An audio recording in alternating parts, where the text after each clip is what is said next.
Hey, this is the Gray Man, Nick Kennedy, coming at you uh, into the new year. Hopefully, everyone had a very safe and happy holiday. It's been kind of cold around here. I'm situated just outside of Atlanta, and we got off to the new year kind of cold here. I think it even dropped in the 20s. And I know for some of you guys in the Northeast where I came from, that would be a spring like, winter. But not here, not here. We're not really used to all that. But yeah, it's been kind of cold. Well, anyway, I've been talking about reviewing Black Adam. Came out maybe a little over a year ago. And it's taken me a while, which I'll kind of, I guess, get into that a little bit. But I finally have it out, and I know it's a little, late. But the thing about the movie, though, is that it's completely non-offensive in every way. I mean, I more or less liked everyone in the movie. I got nothing really bad to say about the movie, and but the problem was that most of it's just kind of forgettable. I was watching it. Like I said, I mean, The Rock has a presence, which is good, and I guess I was kind of interested. At the time it came out, I don't think everyone knew the DCEU was going to fold completely. Although now I think we all know that it is. Aquaman 2 is going to be kind of the I don't know, the tombstone on that whole, which is unfortunate because I really think it could have been a lot better than it was. I was rooting for just about every movie minus The Flash, which I was happy to see that, tank for obvious reasons. But for the most part, I liked it. I mean, I did like the original Wonder Woman. The second one was kind of a mess. Pedro Pascal did not do anyone any favors by being in that movie, in my opinion. Gal Gadot, fine. Not sure the story really meshed with the first one. I think the first one, what made it so good is the fact that Wonder Woman was faced with obstacles that she overcame. And for some reason they decided to reinvent Wonder Woman, I guess, in the 1984 movie, whereby everything just came naturally to her. And I think she cheated in a race at the beginning. I don't know. It didn't seem to do her character much good. But anyway, regardless. But anyway, getting back to Black Adam. So yeah, I mean, I was kind of rooting for The Rock, and yeah, I like most of the characters in the movie. But one of the reasons why it took so long is, things came up and they just seemed to be. I was watching it, and I've got to go to the supermarket, go shopping. It's like, okay, fine, I'll just pause this and pick it up later on. There was nothing that was gripping me. I found myself, I gotta do some laundry. I'll pause this and go do laundry, and I'll come back. And that's kind of how the whole movie played for me. It didn't hold me. I didn't. The plot was a little contrived. I mean, we've seen it, a million times before. There might be some spoilers here, but I don't think it's going to ruin anyone's day. I mean, the movie's been out for a while, and it was completely predictable from the beginning. But essentially, and I've said this a few times, some of these movies, they come across like when I was a little boy watching Saturday morning cartoons. There would be, stuff that I would watch probably until I think Fat Albert came on around noon. By noon, by 12:30, it was all done, and then my father would have to give me, chores to do, like mowing the lawn or something. But up until then, I mean, if it kept me out of doing chores around the house, yeah, I'll watch, uh, what Electro Woman and Dyna Girl was one, and Shazam was another one, and there were all those things with the Bugs Bunny and Roadrunner show and the Jetsons and all that stuff too.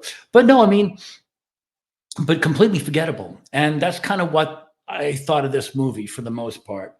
Um, it just played like a Saturday morning cartoon or a Saturday morning superhero show. Isis was another one. It wasn't particularly good, although she was kind of hot. Um, but anyway, that's kind of what summed up. I mean, I got to say though, that the only one that I thought was very interesting was Dr. Fate. I've always liked Dr. Fate, by the way. When I was in college, they had a Dr. Fate comic book. I think it was a limited series, but I actually enjoyed that quite a bit.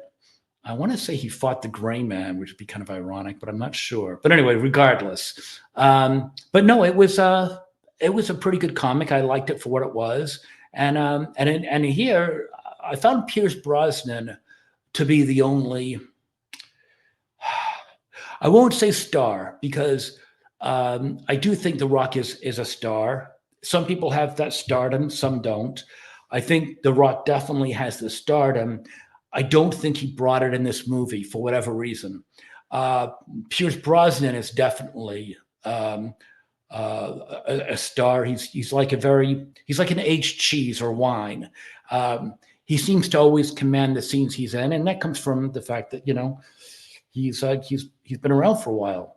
I think he started really to be a household name with Remington Steele, which was probably back in the '80s, and that was well before he did James Bond. They wanted him for James Bond, by the way, but he was locked up in Remington Steele, and that's when they went to Timothy Dalton, and The Living Daylights, I think, was the first movie with Timothy Dalton. But yeah, that was actually written with Pierce Brosnan in mind, but it didn't happen because of contracts.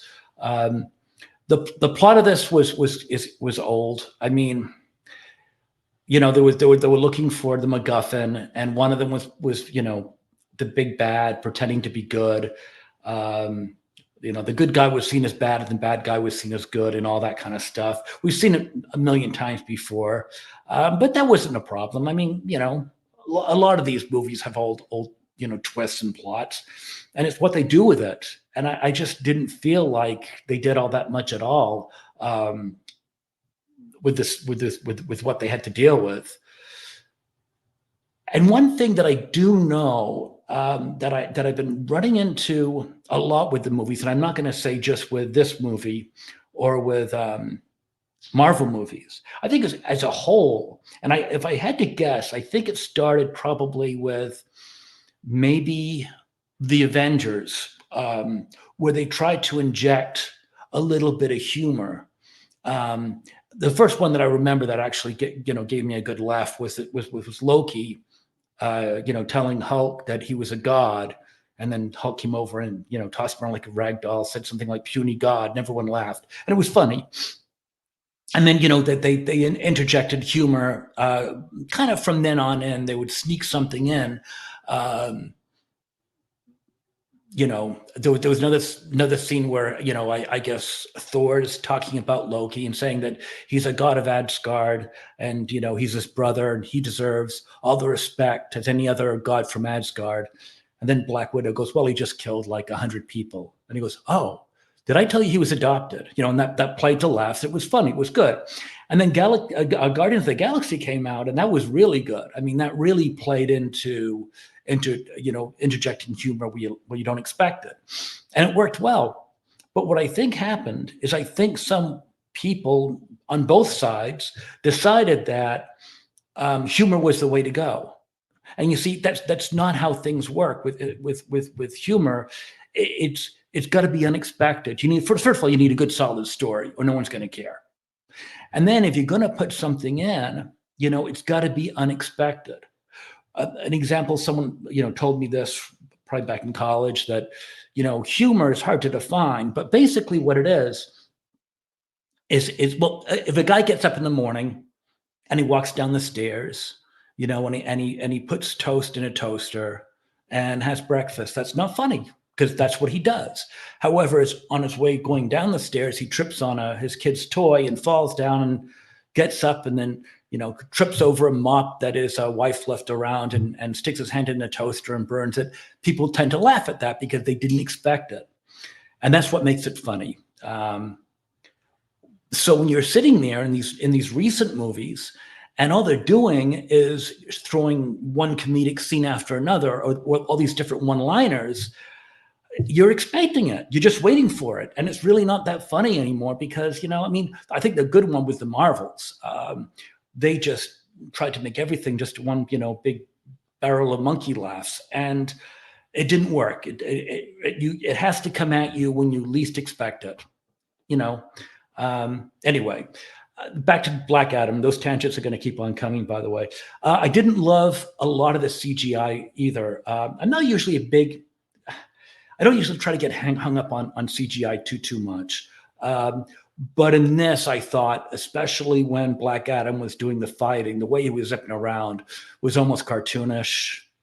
I wasn't really a big fan of that. And another thing too, and again, we're talking about maybe some plots being retread. I find it in the part of the movie where he kind of went back to the way he was before he said Shazam, and he was kind of weak and was at the mercy of the big bad, the baddies, I guess, whomever they are, I guess. The big bad at one time, I guess, with the people trying to keep in prison, whatever. But the point I'm trying to get to is that reminded me an awful lot of Superman 2, going back a few years, but where he had his powers taken away. And then it was Terrence Stamp, I think was played General Zod, if I'm not mistaken, and he was kind of at their mercy. Yeah, it had been done before. I just got to mention that was one thing. It kind of gave me a flashback to Superman 2 a little bit, but I don't know. Again, I got to touch on the fact that the superheroes, I think, were fun. I actually liked them. And I found it really strange that for those of you who've seen the movie, The Rock does kind of disappear for, I don't know exactly, I didn't time it. It seemed to be 15, 20 minutes. I don't know. But I kind of forgot about him. And I kind of was more into the Justice League Society, or what do they call it? Justice Society, Justice League Society, whatever. The point is, I was getting wrapped up in their story. And I was getting interested. I wanted to know more. I wanted to know more about Hawkman. Dr. Fate's always a mystery. He's kind of like, the sorcerer there. Also, the young girl, I don't remember her name, that had powers like Storm from the X-Men. She seemed pretty interesting. The other guy the guy that became like a giant, like Hank Pym from Marvel, going back, actually, it's not even Hank Pym anymore, who's Giant Man, Ant-Man, whatever. He was okay. I wasn't like too crazy about that. The other ones I thought had a story, especially Hawkman. You got the feeling that he'd seen things. And I would have liked to have gotten to know that better. And my point was, I forgot all about Black Adam. At that point where he went away from the movie for a while, I was actually enjoying it just with the supporting cast, and I thought I'd make a note of that because that's pretty unusual. When he came back, I wouldn't say he hurt the movie, but I did feel like I wanted more time with the other guys. Maybe they deserve their own movie. Why not? If they made the Marvels, which bore the bejesus out of me, why couldn't the Justice Society have their own movie? If it the script qualifies, if it's a good enough script, sure, I think so. But anyway, that's pretty much it. So I mean, to me, again, it's like a Happy Meal. It's okay. I don't particularly want one. I would rather have a prime rib, but I don't really find a Happy Meal offensive in any way, shape, or form. It's just bland and it's there. And that's what I kind of think about the movie. But the unfortunate thing was that I really think if they had a better script, I did like the characters. I did. Yeah, that I think that's one of the few times I'm going to say the actors were not responsible for this one. This was completely. I think the writers and maybe the director were on the hook for this one because I really think it could have been much better than it was. It was just played like a Happy Meal. Anyway, getting off that I got a few more minutes, I think, before I run too late. I also want to touch on the fact they got a new Star Wars movie coming out that I heard.